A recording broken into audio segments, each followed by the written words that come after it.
You're listening to Radio Maria, Christian Voice in Your Home. We're now presenting the show, Jesus, the Promised Messiah, Judaism, with Roy Shulman.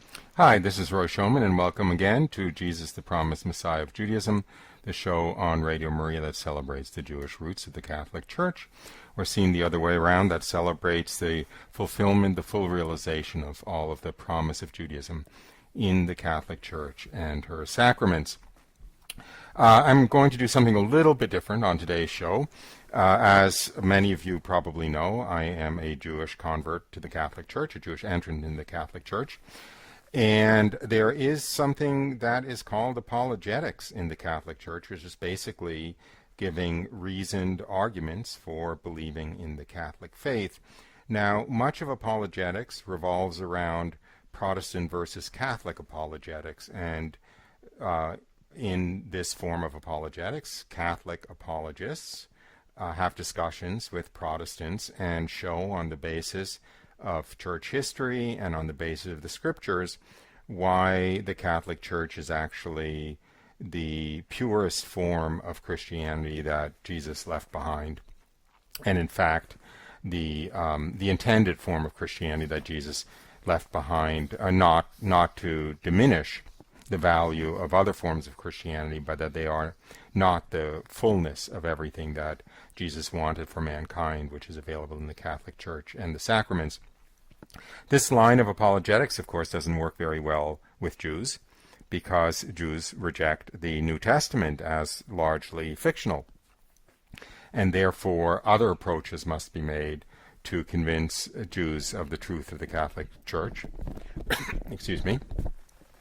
And so I started getting involved in, and I'm in fact working on a book on science-based apologetics for the Catholic faith. In other words, using physical so-called scientific evidence to support the claims of the truth of the Catholic faith.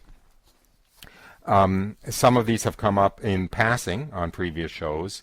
There's a lot of physical evidence that supports the truths of the Catholic Church that we have in our day. One can think of the Shroud of Turin, the Tilma of Guadalupe, the medical miracles of Lourdes, and so forth. I want to, in my book, touch on many different lines of argumentation to defend the truth of the Catholic Church from a scientific viewpoint. But in order to do so, one has to address, first of all, what constitutes a scientific viewpoint and what constitutes evidence. Now, so in any case, it's more that side of things that I'm going to address today.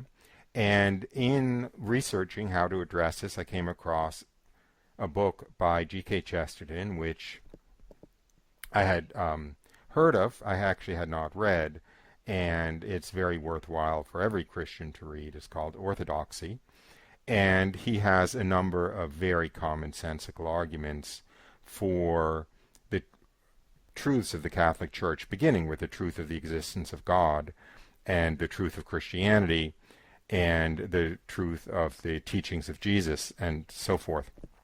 So I thought that I would start today's show by reading some passages from G.K. Chesterton's Orthodoxy and talking about them, and then going on, if there's time, to actually some additional argumentation that I go into in my own, basically the book that I'm trying to work on science-based evidence for the Catholic Church. So, but I'll begin with G.K. Chesterton. This book, Orthodoxy, by the way, is still in print and is long since out of copyright. So there are lots of sources on the internet where you can download a PDF of the book for free and so forth, and any number of editions of the book, since anyone who wants to can publish it since it's out of copyright. So I'm reading from the 9th chapter today, the final chapter of the book. So I'll just begin. And of course the I in this reading is G.K. Chesterton himself. The book, by the way, was published in 1907, so we're talking about the turn of the 19th to the 20th century. If I am asked, as a purely intellectual question, why I believe in Christianity, I can only say, for the same reason that an intelligent agnostic disbelieves in Christianity, I believe in it quite rationally upon the evidence. But the evidence in my case, as that in that of an intelligent agnostic, is not really in this or that alleged demonstration. It is in the enormous accumulation of small but unanimous facts. Let me just underline, this is the whole point of the book that I'm writing, and the whole point of a lot of really good apologetics is coming to the faith doesn't require a blind leap away from rationality. That if one is honest, and if one examines the evidence, and if one is rational, it actually drives you to the faith, not away from it. Back to G.K. Chesterton. Let us take cases. Many a sensible modern man must have abandoned Christianity under the pressure of three such converging convictions as these. First, that men with their shape, structure, and sexuality are, after all, very much like beasts, a mere variety of the animal kingdom. Second, that primeval religion arose in ignorance and fear. And third, that priests have blighted societies with bitterness and gloom. Those three anti-Christian arguments are very different, but they are all quite logical and legitimate, and they all converge. The only objection to them, I discover, is that they are all untrue. If you leave off looking at books about beasts and men, if you begin to look at beasts and men themselves, then, if you have any humor or imagination or any sense of the frantic or farcical, you will observe that the startling thing is not how similar man is to the brutes, but how dissimilar he is. It is the monstrous scale of his divergence that requires an explanation. That man and brute are like is, in a sense, a truism, but that being so like, they should be so insanely unlike, that is the shock and the enigma. That an ape has hands is far less interesting to the philosopher than the fact that, having hands, he does next to nothing with them. He does not play knucklebones or the violin. He does not carve marble or carve mutton. People talk of barbaric architecture and debased art, but elephants do not build colossal temples of ivory, even in a Rococo style. Camels do not paint even bad pictures, although equipped with the material of many camel's hair brushes. Certain modern dreamers say that ants and bees have a society superior to ours. They have indeed a civilization, but that very truth only reminds us that it is an inferior civilization. Whoever found an ant-hill decorated with the statues of celebrated ants? Who has seen a beehive carved with the images of gorgeous queens of old? No, the chasm between man and other creatures may have a natural explanation, but there is a chasm. We talk of wild animals, but man is the only wild animal. It is man that has broken out. All other animals are tame animals, following the rugged respectability of the tribe or type. All other animals are domestic animals. Man alone is ever undomestic, either as a profligate or a monk. So that this first superficial reason for materialism is, if anything, a reason for its opposite. It is exactly where biology leaves off that all religion begins.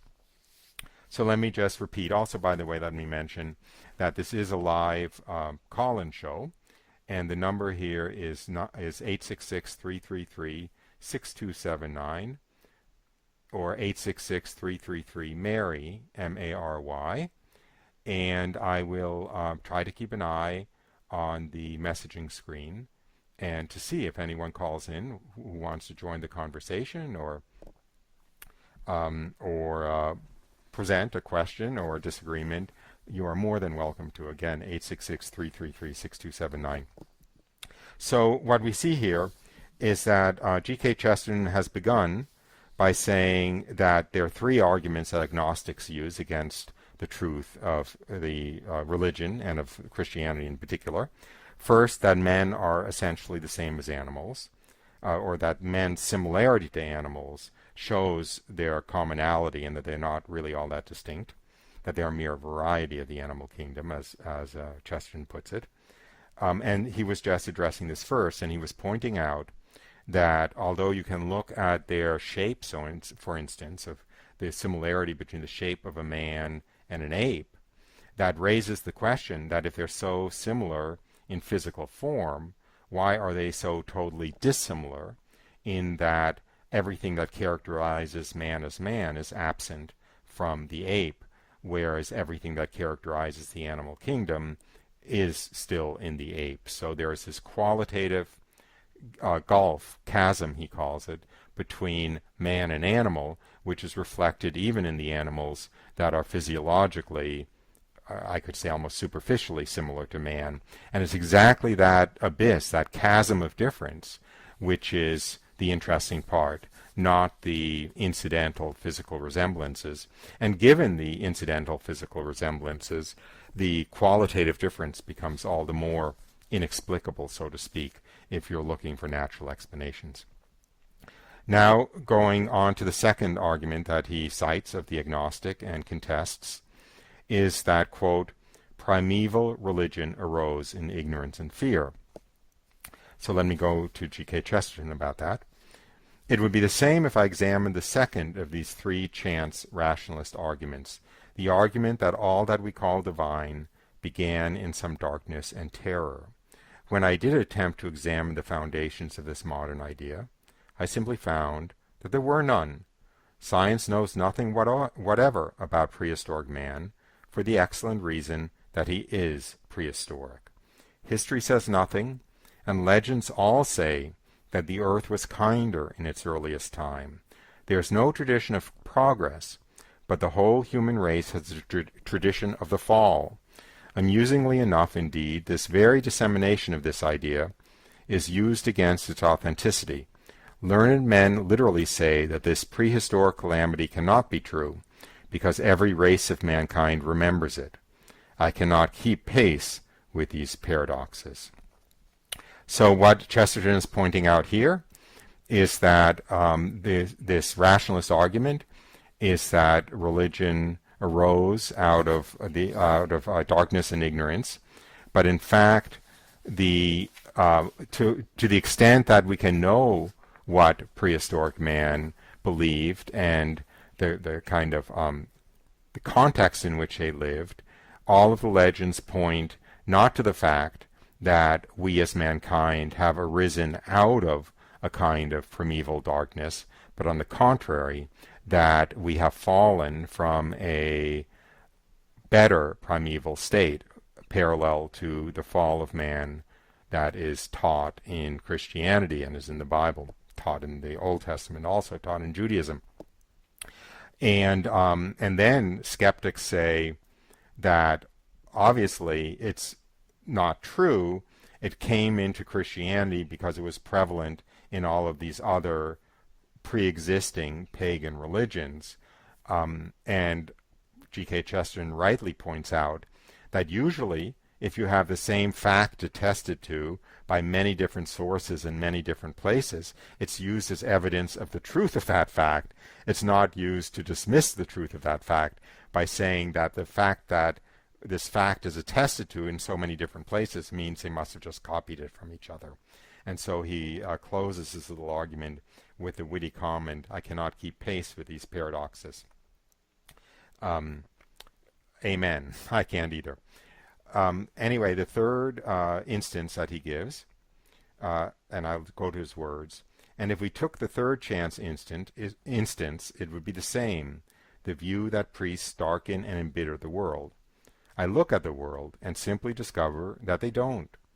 Those countries in Europe which are still influenced by priests are exactly the countries where there still is singing and dancing and colored dresses and art in the open air. Catholic doctrine and discipline may be walls, but they are the walls of a playground. Christianity is the only frame which has preserved the pleasure of paganism. We might fancy some children playing on the flat grassy top of some tall island in the sea. So long as there was a wall around the cliff's edge, they could fling themselves into every frantic game and make the place the noisiest of nurseries. But the walls were knocked down, leaving the naked peril of the precipice. They did not fall over, but when their friends returned to them, they were all huddled in terror in the center of the island, and their song had ceased. In other words, here Chesterton is pointing out that although the accusation is that priests have blighted societies with bitterness and gloom. It's exactly in Christian societies where one finds the most joy, the most celebration, the most music, the most dance, the most colored dresses, and art in the open air. And we can see this in our day very easily because we look at Christian societies. They're not that easy to find anymore. But think of the joie de vivre, the joy of life, so to speak, that one finds in religious areas, let's say, of Eastern Europe, or in much of Italy still, and so forth, and compare that to the lack of the joy of life that we find in atheist societies. One can think of Albania under the communists, one can certainly think of Soviet Russia, and so forth. It's not that priests and Christianity have taken the joy out of life. It's that taking the priests and Christianity out of society takes the joy out of life. So continuing with G.K. Chesterton, thus these three facts of existence, such facts as go to making an agnostic, are, in this view, turned totally round. I am left saying, give me an explanation first of the towering eccentricity of man among the brutes. Second, of the vast human tradition of some ancient happiness. Third, of the partial perpetuation of such pagan joy in the countries of the Catholic Church. One explanation at any rate covers all three. That explanation, of course, being the truth of the Catholic Church.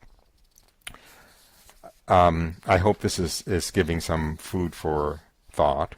I think it's a terrible travesty that people accept without taking a critical look at it, the claim that reason contradicts Christianity rather than supporting Christianity. Anyway, by the way, again, I invite calls on this show in particular because, first of all, I don't have a guest, and second of all, it is essentially about apologetics, which is, arguing for the truths of the faith, and so some questioning or some arguing would be certainly appropriate. The number here is 866-333-6279 or 866-333-MARY, M-A-R-Y. Back to G.K. Chesterton. The skeptic was quite right to go by the facts, only he had not looked at the facts. The skeptic is too credulous. He believes in newspapers or even in encyclopedias. That's actually going to, in some sense, be the theme of my entire book, that it is absolutely correct to go by the facts and draw conclusions about the truth of Christianity or the truth of religion. That's what one should do. One should go by the facts. But to go by the facts, you have to look at the facts. You can't look at what is claimed to be a predigestion of the facts by somebody else and the conclusions that they have come to. I will argue vehemently that if one does go to the facts, it is much harder to make a rational argument against the truth of the Catholic faith than it is to make a rational argument on the basis of the facts towards the truth of the Catholic faith, for the truth of the Catholic faith. Back to G.K. Chesterton. And if I don't get to the discussion in my own book today, I will at some point in the near future. I have dealt at length with such typical triads of doubt in order to convey my main intention that my own case for Christianity is rational, but it is not simple. It is an accumulation of varied facts, like the attitude of the ordinary agnostic. But the ordinary agnostic has got his facts all wrong. He is a non-believer for a multitude of reasons, but they are untrue reasons. He doubts because the Middle Ages were barbaric, but they weren't. Because Darwinism is demonstrated, but it isn't. Because miracles do not happen, but they do. Because monks were lazy, but they were very industrious. Because nuns are unhappy, but they are particularly cheerful. Because Christian art was sad and pale, but it was picked out in peculiarly bright colors and gay with gold. Because modern science is moving away from the supernatural, but it isn't. It is moving towards the supernatural with the rapidity of a railway train. Now, I will just make a short comment on that paragraph. which is he was very prescient at the turn of the 20th century, saying modern science is moving towards the supernatural with the rapidity of a railway train. I'm not sure what he was referring to, but 20th century and 21st century physics have certainly been dragged kicking and screaming in some sense into the supernatural, that the incompletely deterministic, quote, rational, close quote, view of physics and of the universe that was prevalent 100 years ago, essentially Newtonian mechanics, that, basically the physics you have with billiard balls bouncing around a pool table is the same physics you have with very small things and very large things, has kind of fallen apart. And with the introduction of quantum mechanics, and I would say probably the 1920s, 1930s, and particle physics and so forth, the physical world as understood by modern physics has gotten extremely bizarre and almost supernatural in its own character. And I obviously, Chesterton couldn't have been referring to that, but he would have been justified if he was referring to that, if that was known then. Anyway, I am not prepared to go down that line now about all of the phenomena within physics which are, I don't know how to put it, qualitatively seem more supernatural than they certainly seem deterministic or rational in the way that we always understood the world to be rational in the absence of the supernatural until 100 years ago. Back to G.K. Chesterton. But among these million facts all flowing one way, there is, of course, one question sufficiently solid and separate to be treated briefly but by itself. I mean the objective occurrence of the supernatural. My belief that miracles have happened in human history is not a mystical belief at all. I believe in them upon human evidence, as I do in the discovery of America. Upon this point there is a simple logical fact that only requires to be stated and cleared up. Somehow or other, an extraordinary idea has arisen that the disbelievers in miracles consider them coldly and fairly, while believers in miracles accept them only in connection with some dogma. The fact is quite the other way. The believers in miracles accept them, rightly or wrongly, because they have evidence for them. The disbelievers in miracles deny them, rightly or wrongly, because they have a doctrine against them. The open, obvious, democratic thing is to believe an old apple woman when she bears testimony to a miracle, just as you believe an old apple woman when she bears testimony to a murder. The plain popular course is to trust the peasant's word about the ghost exactly as far as you trust the peasant's word about the landlord. Being a peasant, he will probably have a great deal of healthy agnosticism about both. Still, you could fill the British Museum with evidence uttered by the peasant and given in favor of the ghost. If it comes to human testimony, there is a choking cataract of human testimony in favor of the supernatural. If you reject it, you can only mean one of two things. You reject the peasant's story about the ghost, either because the man is a peasant or because the story is a ghost story. That is, you either deny the main principle of democracy, or you affirm the main principle of materialism, the abstract impossibility of miracle. You have a perfect right to do so, but in that case, you are the dogmatist. It is we Christians who accept all actual evidence. It is you rationalists who refuse actual evidence, being constrained to do so by your creed. But I am not constrained by any creed in the matter, and looking impartially into certain miracles of medieval and modern times, I have come to the conclusion that they occurred. All argument against these plain facts is always argument in a circle. If I say medieval documents attest certain miracles as much as they attest certain battles, they answer, but medievals were superstitious. If I want to know in what they were superstitious, the only ultimate answer is that they believed in miracles. If I say a peasant saw a ghost, I am told, but peasants are so credulous. If I ask why credulous, The only answer is that they believe in ghosts, that they see ghosts.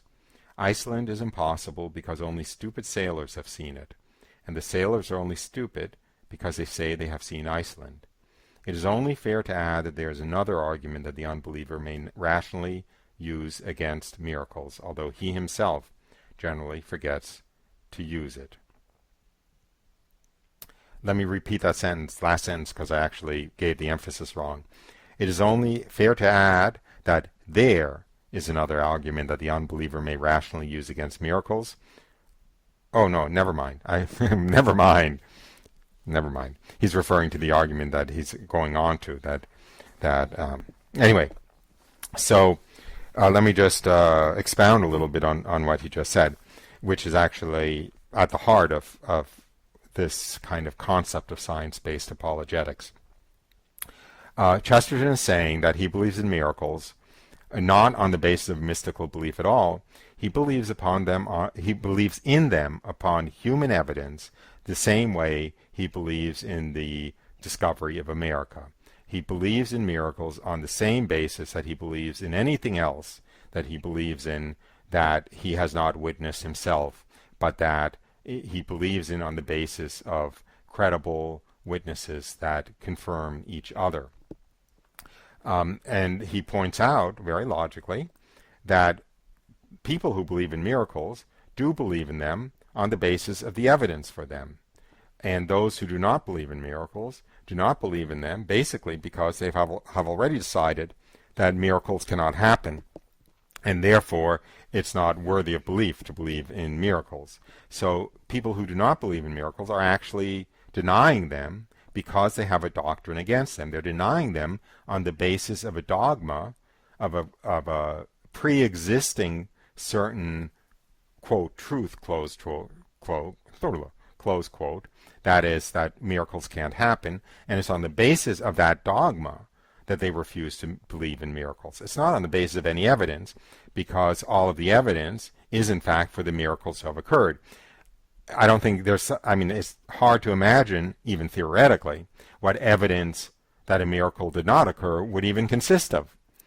In a given case, you could prove that a miracle was fraudulently produced, but short of that, you can't prove, you can't prove a negative. It's very hard to prove that something didn't happen. It's easy to prove that something did happen.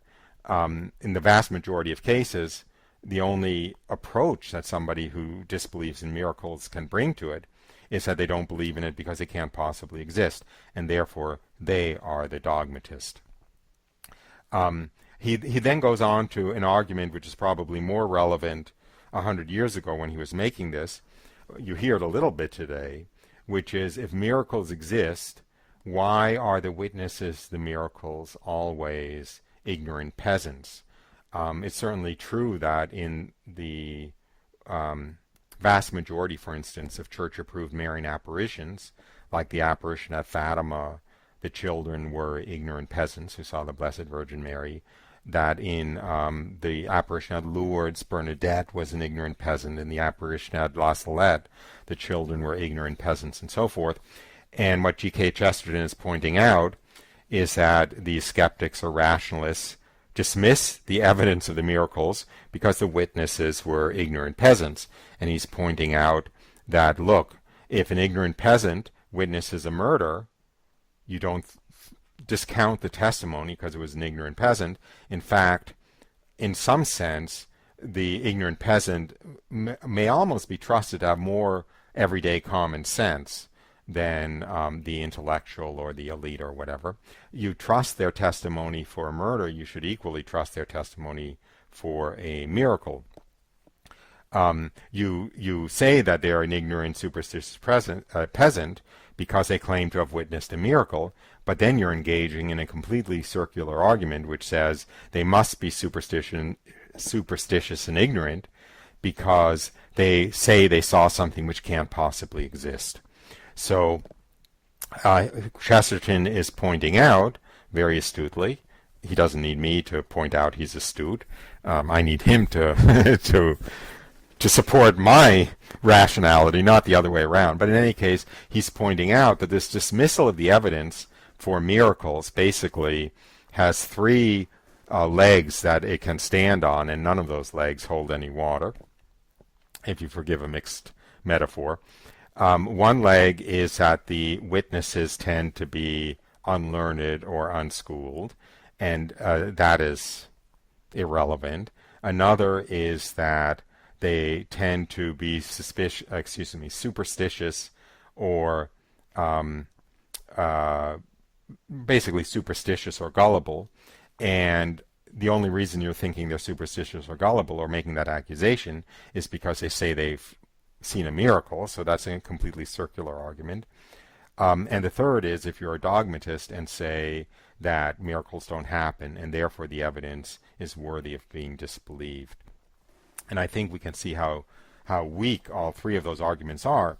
But at the same time, if you ever follow any debates or expositions by these extremely intelligent, learned atheists and agnostics who pontificate on the medieval superstitiousness of the Catholic Church, you will in fact find these errors being made. But they're said with such erudite voices, dripping with superiority and knowledge and expertise and condescension, that of course we are forced to believe them. Anyway, with that slightly snarky comment, I will take a break. We usually take a break about halfway through the program, and we've already reached that. So you've been listening to Roy Schoeman on Jesus the Promised Messiah of Judaism, talking about rational arguments for belief in the Catholic Church. This is a call-in program, 866-333-6279. And we're about to go to a short musical break, which is a very propitious time, an excellent time to call in, because then coming back from the break, I'll immediately go to calls before continuing. And with that, let's go to our short musical break. Be back in a few moments. Hi, welcome back. This is Roy Schoeman. You're listening to Jesus the Promised Messiah of Judaism on Radio Maria. And we've been talking about rationality-based reasons for believing in the Catholic Church. And I've been mostly reading from G.K. Chesterton and making comments on it, and I will go back to that since we haven't had any callers so far. But if you do wish to call, the number here is 866-333-6279 or 866-333-MARY. Going back to G.K. Chesterton's reason-based arguments for believing in Christianity. And also, he's doing two things. He's giving reason-based arguments for believing in Christianity, but he's also showing how unreasonable what it purports to be reason-based arguments against Christianity are. In other words, he's pointing out the fallacies and the illogic and the circular reasoning in many of the arguments used by skeptics to try to convince people that it's not reasonable to believe in Christianity. And in this section that I'm reading, it's in particular believing in miracles. So I will continue. He says, it's only fair to add another argument that the unbeliever may use against miracles, although he himself generally forgets to use it.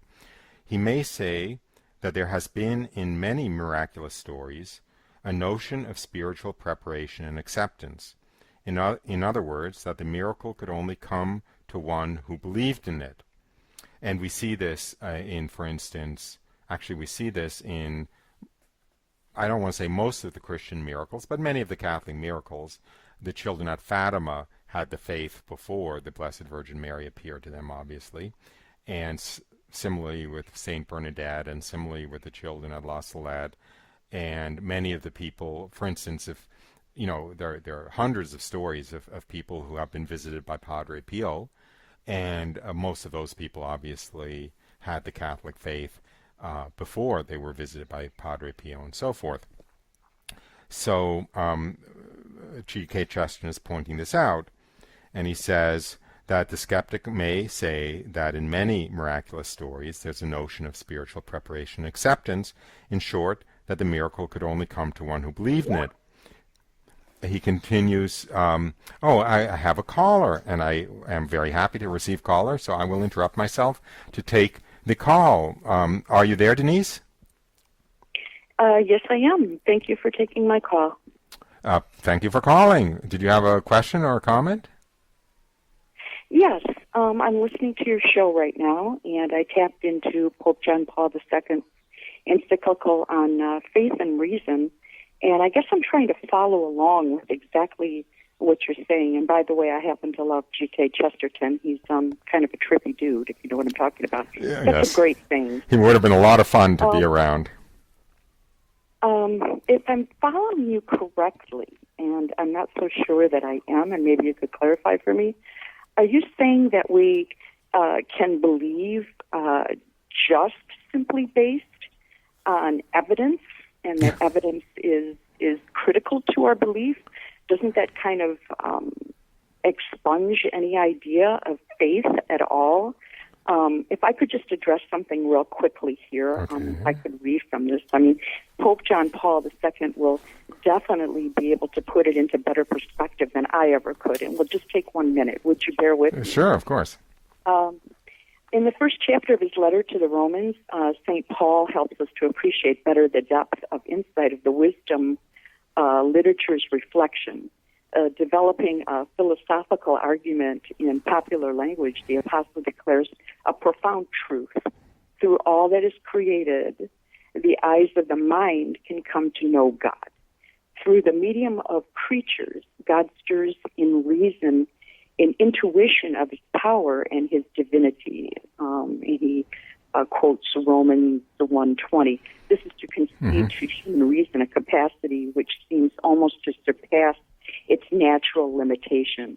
Not only is it not restricted to sensory knowledge from the moment that it can reflect critically upon the data of the senses, but by discoursing on the data provided by the senses, reason can reach the cause which lies at the origin of all perceptible reality. In philosophical terms, we could say that this important Pauline text affirms the human capacity for metaphysical inquiry.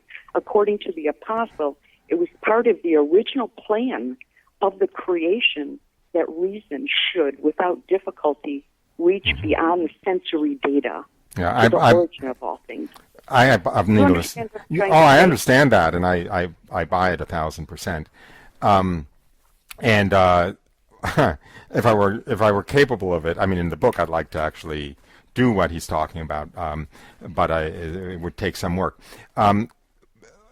Basically, and needless to say, I think John Paul II is 1,000% right. I think St. Paul is 1,000% right. That human intelligence should be able to look at the created world, and simply by looking at the created world, conclude that there is a God. That there is enough evidence of our senses in simply looking at creation to conclude there is a God. That's basically what both St. Paul is saying in Romans 1 and also what John Paul II is pointing out. That is absolutely true. Okay. It's ridiculous to look at the this is another chapter in my book, not the one I was going to talk about today. But the problem is and that why do we need evidence? What is the strict purpose? Would that be more for unbelievers? Is that what you're saying? Let me. Because everything is meant to point. Yeah. You're right. God. No, that's true, and I buy that. But there are two problems about that. One is that that St. Paul, John Paul II talks about philosophical inquiry. St. Paul makes it very clear, even in that chapter in Romans, that in some sense, the ability to see God behind creation is related to being in a state of grace. That sin, excuse me for saying this, but remember how, I suspect you might be my generation, that once upon a time people were told that sexual sin causes blindness, that it causes spiritual blindness. If you're in mortal sin, you're less likely to have this. There's an element of wisdom to seeing God behind creation. There's intuition. There's wisdom. John Paul II actually said that in that quote you were reading. That there's something that transcends strict rationality there, and that's a gift. That's an illumination that should be there and all is meant to point us to God. Yeah, exactly. But all meant to point, exactly. Sin blocks that. The other reason I'm doing this show and doing this book is there are lots of smart-sounding people out there debunking religion, and they're making these arguments, and they're fooling people with these arguments. So there's a reason to disassemble their arguments, to tear them apart, and to show how fraudulent they are. And that's what G.K. Chesterton is doing in this whole chapter.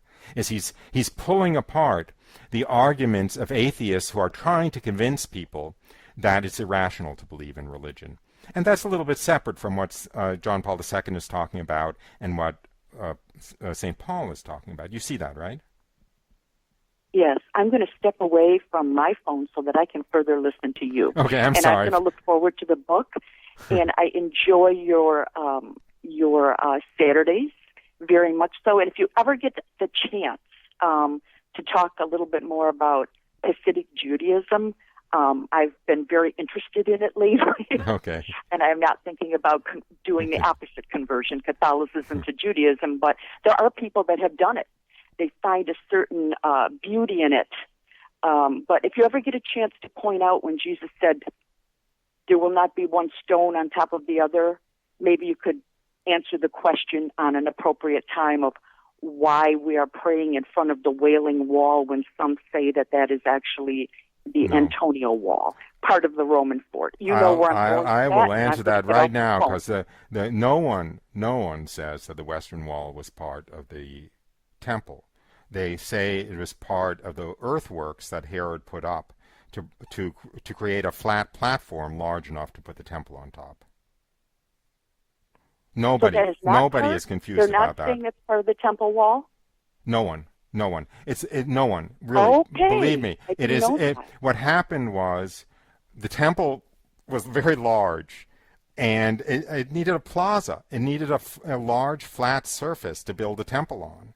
And so Herod, built out the ground around there and put walls around it to make a large flat surface. The Western Wall is the Western Wall of the earthworks. The reason the Jews pray at it is because, because for centuries that was the closest they were allowed to get to where the temple was, because it was in Arab hands, and basically it was the closest they were allowed to get, and therefore they adopted it as. But no one, believe me, there's no heretic anywhere who says that wall was actually a part of the temple. Thank you so much. Okay. I'm going to excuse myself and let you finish your program. Okay. Thank you for answering that question. Okay, sure. I enjoyed it. Thank you for calling, by the way, because it's nice to know that there are people out there. Okay, so I will just go back a sentence to pick up the thread of this other argument that skeptics can use, which is, if these miracles are true, why is it only people of faith who experience the miracles or witness them? And so what he says is, it may be so, that is, that it's only people of faith who see these miracles, but if so, how are we to test it? If we are inquiring whether certain results follow faith, it is useless to repeat wearily that if they happen, they do follow faith. If faith is one of the conditions, those without faith have a most healthy right to laugh, but they have no right to judge. Suppose we were investigating whether angry men really saw a red mist before their eyes. Suppose 60 excellent householders swore that when angry they had seen this crimson cloud. Surely it would be absurd to answer, "Oh, but you admit that you were angry at the time." They might reasonably rejoin in a stentorian chorus, "How the blazes could we discover, without being angry, whether angry people see red?" So the saints and ascetics might rationally reply, "Suppose that the question is whether believers can see visions. Even then, if you are interested in visions, it is no point to object to believers. You are still arguing in a circle, in that old mad circle with which this book began." In other words, that experiencing miracles may be in large part dependent on having faith. But if so, that doesn't disprove that the miracles are real, because if only people with faith can see miracles, you can't disprove that statement by saying, therefore people without faith don't see miracles, so miracles can't exist. It's just like if you're claiming that when people are very angry they see red, and then if you have 60 witnesses who say, oh, I was very angry and I saw red, you can't turn around and say your testimony isn't to be believed because you admit that you were very angry at the time. You can't dismiss as invalidating one of the preconditions for the evidence to take place, essentially. So suppose that the question is whether believers can see visions.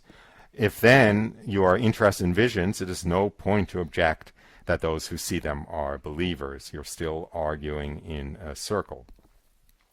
So I will go on with the final two paragraphs, and then I think I will have run out of time. The question of whether miracles ever occur is a question of common sense and of ordinary historical imagination, not of any final physical experiment. One may here surely dismiss that quite brainless piece of pedantry which talks about the need for, quote, scientific conditions in connection with alleged spiritual phenomena. If we are asking whether a dead soul can communicate with a living, it is ludicrous to insist that it should be under conditions under which no two human living souls in their senses would seriously communicate with each other. If you choose to say, I will believe that Miss Brown called her fiancé some very endearing term only if she will repeat the word before 17 psychologists, then I shall reply, very well, if those are your conditions, you will never get the truth, for she certainly will not say it. It is just as unscientific as it is unphilosophical to be surprised that in an unsympathetic atmosphere certain extraordinary sympathies do not arise. It is as if I said that I could not tell if there was a fog because the air was not clear enough, or as if I insisted on perfect sunlight in order to see a solar eclipse. In other words, even in the behavior of normal living human beings, there are lots of behaviors which one could never replicate under scientific conditions. In other words, the example he gives is of a young lady expressing her romantic love for her fiancé, and you can't turn around and say, I'll only believe that she does that if she does it before 17 psychologists, under bright lights being recorded. Obviously, she's not going to do it under those circumstances. Similarly, if the issue is whether Padre Pio sometimes appears to people in hospital rooms about to undergo some serious operation and reassure them that everything will turn out all right, which is something which has happened not just once, it's ridiculous to say, okay, we have to be able to do a scientific experiment, put somebody in a serious medical condition in a hospital room, with recorders, with skeptical observers, and observe St. Padre Pio doing this. If the young woman in love isn't willing to repeat her behavior under scientific experiences, why should we assume or imagine or think it reasonable to insist that St. Padre Pio repeat his behavior under those kind of conditions?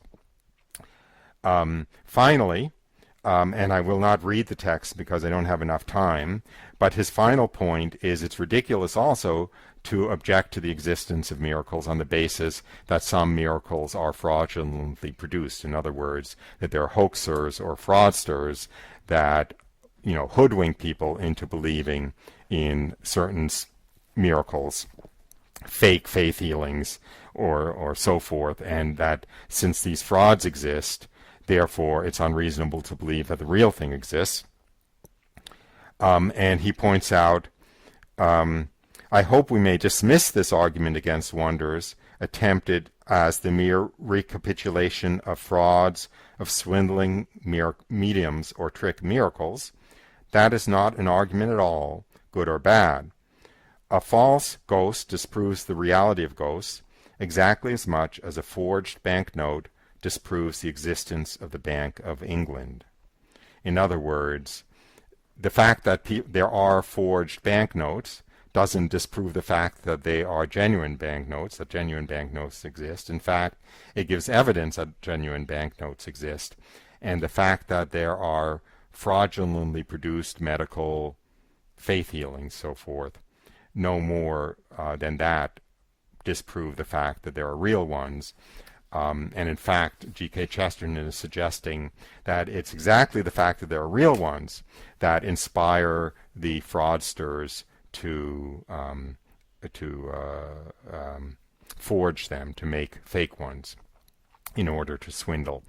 So anyway, with that, I have come to the end of the hour, and I will go back to this, probably not next week. I think next week we're going to have a guest, and I like to mix up the topic of the shows. But I hope this was of interest to you, and it's, I think, very important because there are a lot of challenges to faith today, and some are more valid than others. Well, none of them are really valid, of course, but the problem of the existence of evil is a kind of philosophical challenge to faith, which requires a rather deep response. But this pseudo-scientific challenge to faith that simply purports to be scientific and rational and conclude that faith is irrational and unscientific, that's actually very easy to poke holes in. And it's very important to poke holes in it because it is ubiquitous today. So with that, I'll say thank you very much for listening. I hope you've enjoyed this show. Please pray, if you would, for the success of the apostolate of this show, as well as for the success of the apostolate of Radio Maria in general. Please also remember, by the way, that this is a listener-supported, that it's the station is entirely supported by charitable donations. No government funding from the Federal Council for the Arts, or whoever funds NBR and all of the atheist broadcasts and so forth.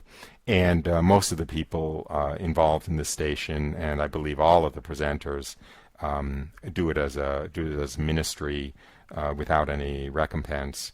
And so it runs on a very shoestring budget. It's very conscientious and prudent in its use of money, but still needs some in order to stay on the air. So keep that in mind from time to time also. Pray for the success of Radio Maria, and please listen again, same time, same place, next week, to Jesus the Promised Messiah of Judaism. Bye for now.